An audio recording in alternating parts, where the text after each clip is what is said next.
Thank you for tuning in to Star Talk, a podcast from the Durham County Sheriff's Office. I'm Clarence Birkhead, your Durham County Sheriff. Star Talk tells the story of the Sheriff's Office, and today we focus on a crisis we're meeting head on in our detention center here in Durham. I'm talking about overall medical treatment to detainees and specifically high-powered addictive drugs we continue to see devastating this group. We're joined today by Ms. Tammy Vaughn, the supervisor of the SMART Program, along with Mr. Ronald Gary, who is a community health worker. Tammy and Gary, welcome to Star Talk. Thank you. Thank you. SMART is an acronym for the Sheriff's Medicated Assisted Restorative and Treatment Program. I'd like to say Ms. Tammy Vaughn came up with that acronym when we expanded our services. And we will learn more about the first of its kind of program in the state of North Carolina. That's right, the first of its kind. Tammy, would you please start off the conversation and explain to our listeners what SMART is about in general, and then also give a few specifics about what we do to save lives? Sure. Well, SMART is, as the sheriff said, it's our medication assistant restorative treatment program. And what we do here is we provide OUD treatment for those who are suffering or dealing with addiction of opioids. Former Durham County Director of Public Health, Gail Harris, envisioned offering the program when she created Durham Joins Together to address the opioid crisis in the community.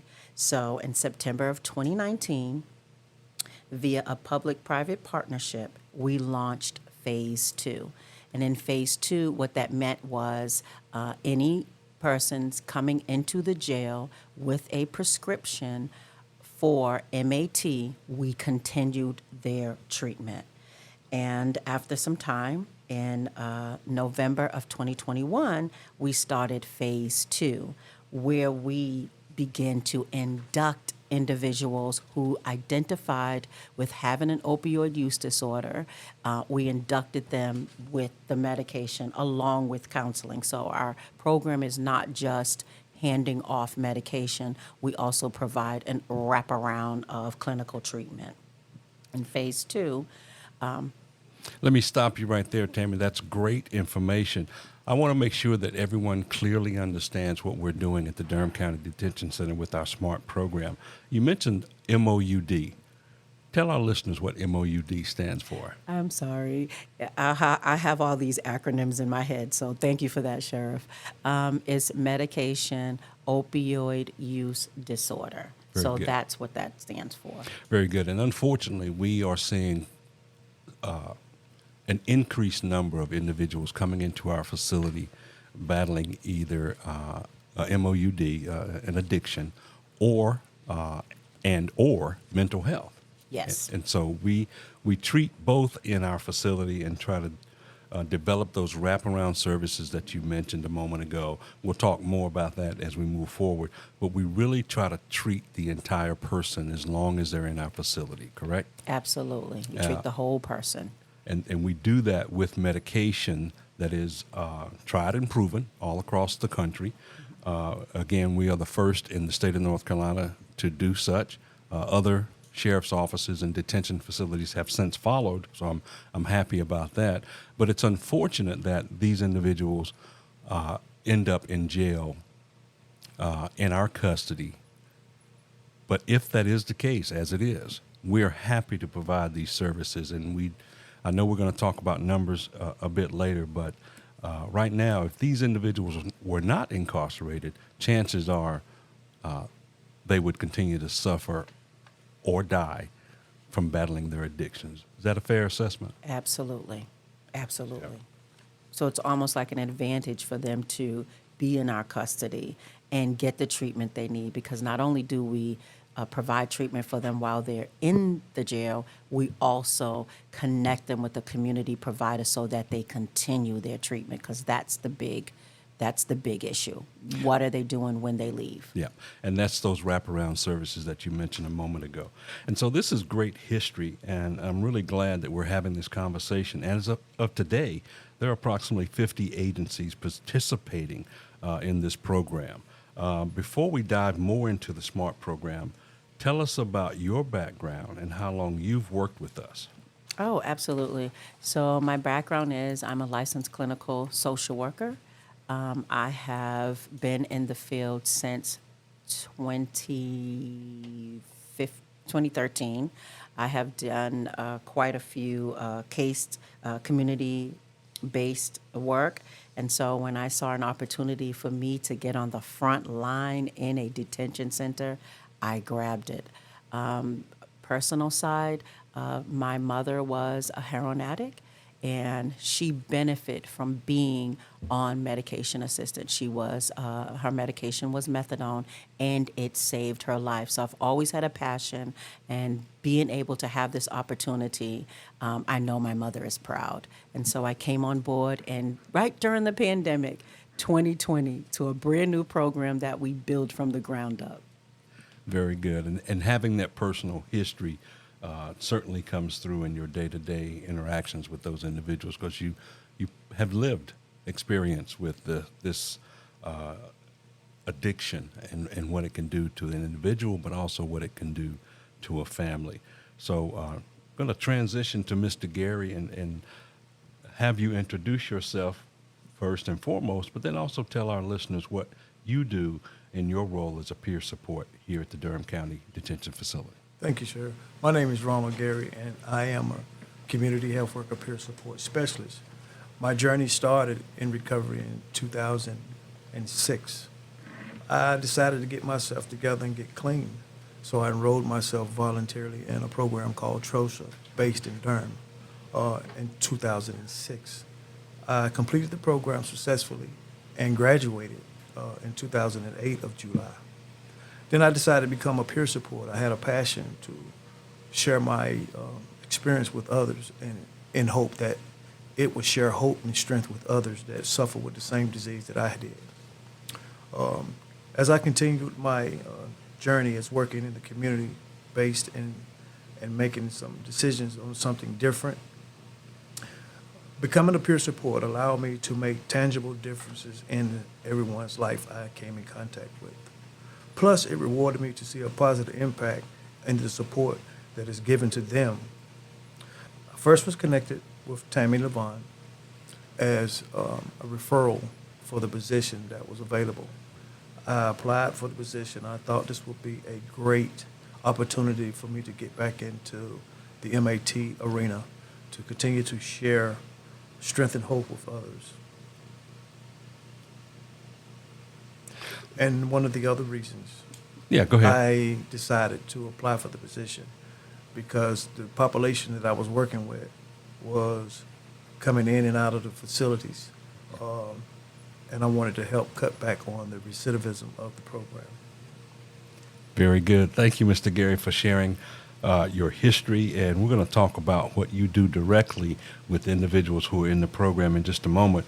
But I want our listeners to understand that you had a passion for this work because of your lived experience. You saw a need for you to be involved in what we're trying to accomplish here, to address the recidivism rate, to have that one-on-one, that peer-to-peer relationship with those who are going through some of the issues that you went through earlier in your life, and you came out on the other side. And today you are a provider. You are an inspiration. You are helping others to battle their addiction and get on the same path that you are on now in giving back. And you mentioned recidivism rate. It is critically important that we have peer support because without that, is it your assessment that those individuals that we treat in our facility, when they are released, may suffer a relapse and recidivate and come back into our facility? And that's where you come in, peer support. Talk a little bit about what you do in that role. In the role that I play at the detention center, I feel that it is very important that I get them connected with the proper services that is needed, and getting peer support to support them eternal as well as internal. And that is critical And I hear this all the time.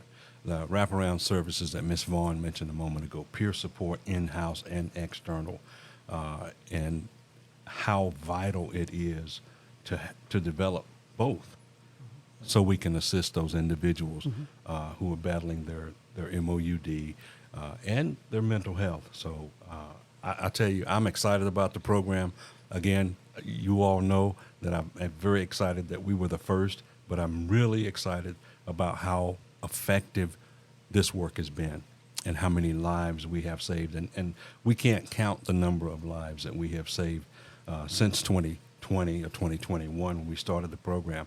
And I can tell you that in my travels all across Durham, across the Triangle, across North Carolina, I am always asked, is medication-assisted treatment working? Is our SMART program effective? And the fact of the matter is, absolutely. Absolutely. We're saving lives. The two of you sitting here today, we're having this conversation. We're going to talk about numbers when we come back for a break, but there is not a day that goes by that I don't realize the importance of the work that we're doing in our facility with medication-assisted treatment, which is why I continue to push for an expansion, push for more funding, and sharing these numbers and these experiences with our Board of County Commissioners to let them know that how vital this work is that we're doing in the jail. So we're going to take a break right here, and we will come back and have continue our conversation with Ms. Tammy Vaughn and Mr. Ronald Gary.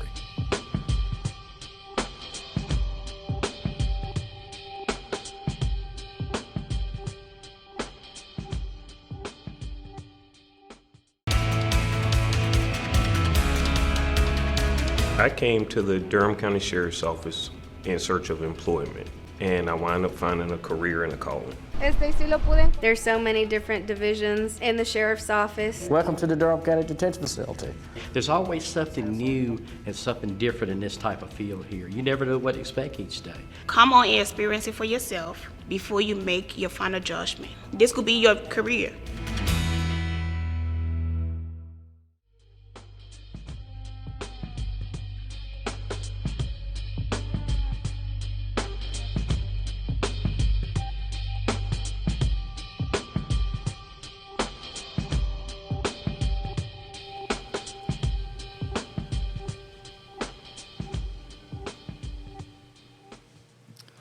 Welcome back to Star Talk. As we continue to discuss SMART, known as our Sheriff's Medication Assisted Restorative and Treatment Program, we are glad that SMART is now in its 5th year. We started in 2019, and we are continuing to grow this program. That's our goal here at the Durham County Detention Facility. Today, we are talking with Mr. Gary and Ms. Tammy Vaughn. The bottom line with SMART is we are attacking addiction on the front end while looking to the future, meaning that once treatment has a chance to happen, those who are incarcerated, for whatever reason, have a chance to re-enter society better than they were before they came to our facility. Let's talk a little bit more, Mr. Gary, about the recidivism rate and how peer support is so important to that. Thank you. Peer support is very vital and important to an individual that's dealing with such a disease as addiction. Peer support also can encourage that individual and lead them in a direction that will help them with some of the barriers that they may face. For instance, like housing, getting IDs and social security cards and birth certificates, things of that nature that they will need for employment. Yeah. And so once again, the peer support really helps individuals navigate the system. Exactly. Help them navigate a lot of the barriers that they may face after coming from being incarcerated. Very good, very good. And as we transition to expand our program, we're trying to expand how we treat individuals through our SMART program. You know, I'm constantly talking to the county commissioners and my colleagues across the state and the country because we want to recognize and identify those best practices. And so we've done that time and time again. I know, Ms. Vaughn, you've had several conversations with folks in Massachusetts, yes. Folks in all over North Carolina, certainly, and beyond. So tell us a little bit about how we are in line with best practices and what we're doing in Durham County. May be unique, but it's not new. Absolutely. It is not new, and it's nice to have these conversations because it gives us a picture and an idea of ways that we can bring what we're learning from other facilities and other folks that we talk to, how to better our program. Like there was a conversation about what do you do with someone who has an alcohol use disorder but also have OUD. And so we hopped on a grant and we said, look, let's try to get some funding to provide Vivitrol, which helps with the OUD and alcohol use disorder. And so now we have enhanced our program to provide treatment for those who who have two dually diagnosed addictions. Very good. You just touched on something that I had in my notes to talk about, the Vivitrol and how we continue to expand our program. And eventually, we want to become a full-fledged OPT. Yes. Correct? Yes. All right. Let's talk about that. And in order for us to do that, we have to meet certain federal regulations. We have to be able to store medication on site in a safe manner, all of which we have put in place at the Durham County Detention Center. And then it's going to require a medical director. And so the medical director is something that I've pushed for a couple of years now, and we are so close to posting for a medical director. But let's talk about how we expand to become a full-fledged opioid treatment facility. Absolutely. That's like the cherry on the sundae, right? So being a full-fledged opioid OTP, we have individuals that come in that they're not too excited about, Suboxone or Vivitrol, but they would like to be in the methadone program.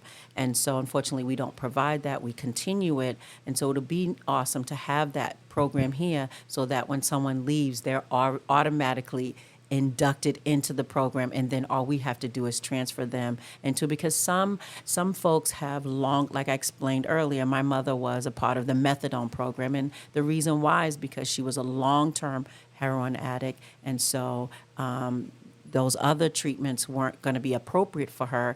She needed something a little more potent, stronger, to be able to handle the addiction. So that's what we look at.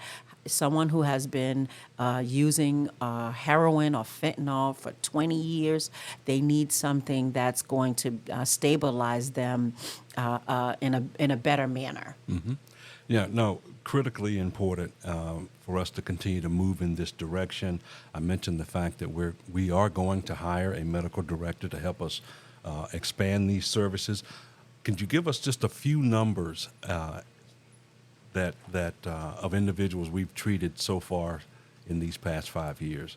Oh, sure. So as of July 8th, this is my last list of numbers that I just passed out.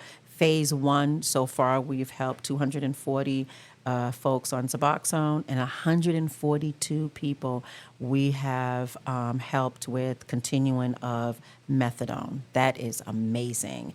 And then in our Phase 2, so far we've helped 195 people. Listen, 195 people who have entered our jail, we've inducted them. 154 of them were men, and then 41 of them were women. And so we are making sure that if they're here and they identify, we're going to treat them. And the way we're able to treat those who come in on methadone who are already under treatment is through our partnerships with our external providers, correct? Absolutely. And Absolutely. so we can't do this alone, and we're not doing this We're alone. not.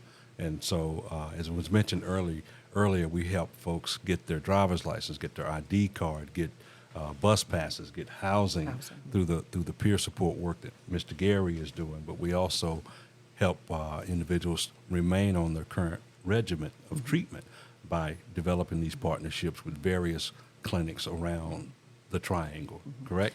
And if I could just add one Sure. thing, this is something that we take pride in.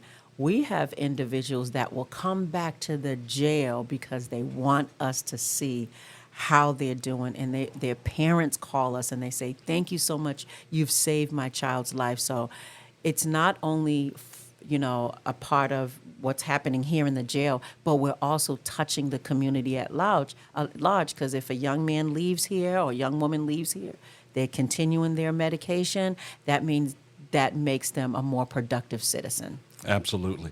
And let me clarify, they come back to the jail to visit you. Yeah. Not because they come back to Yeah. be incarcerated No. again. Although we do have some recidivism rate, but we're working on that as well. There's no secret that the opioid epidemic has devastated communities all across America and continues to do so today. By addressing these addictions, in addition to mental health, we're saving lives.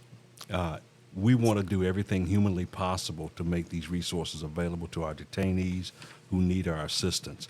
It includes prevention, intervention, recovery, connecting them to the external resources.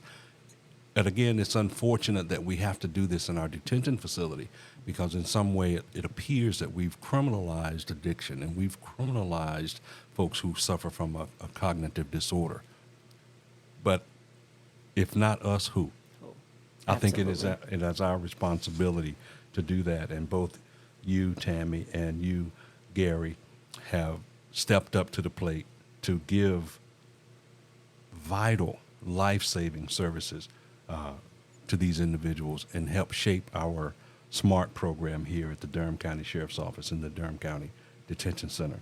So as we wrap up this segment, I'd like to give each of you an opportunity to have some closing remarks about where we are and where we're going at the Durham County Detention Center with our SMART program. Mr. Gary, we'll start with you. Thank you. I am so proud to be a part of this frontline journey. I think that it's very important that we continue to move forward to future goals and enhance this program with a variety of different medications to cater to each individual individually. And I'm just so proud to be a part of this organization as we continue to move forward. Well, Mr. Gary, we are not only proud to have you as a member of our team, but we are very fortunate to have you as a member of our team. We could not do the work that we are doing today without your experience and your compassion and your passion for this work. So really glad you're on the team. Thank you. Ms. Tammy? I'm going to piggyback what Mr. Gary said. It's an honor. I'm proud to be a part of this program. And Sheriff, I really have to take my hat off to you because if it wasn't for your passion and your drive to see a better community, I don't think none of us would be here. I'm grateful to be on the team, and we're just going to continue saving lives. Exactly. Well, to our listeners, you heard it here today on this episode of Star Talk.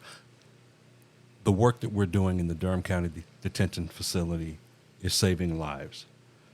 We are extremely honored to do this work, and we are committed to do this work. And it's kind of outside of what traditional detention facilities would do, but we're in a different space. We're in a different space now, and again, it's incumbent upon us to do this work. The Durham County Sheriff's Office is here if you need us. You can always call us at 911, or you can call us on our 919-560-0900 to report a crime or call for assistance. Until the next time, this is your Durham County Sheriff, Clarence Birkhead, and we look forward to the next edition of Star Talk. Thank you.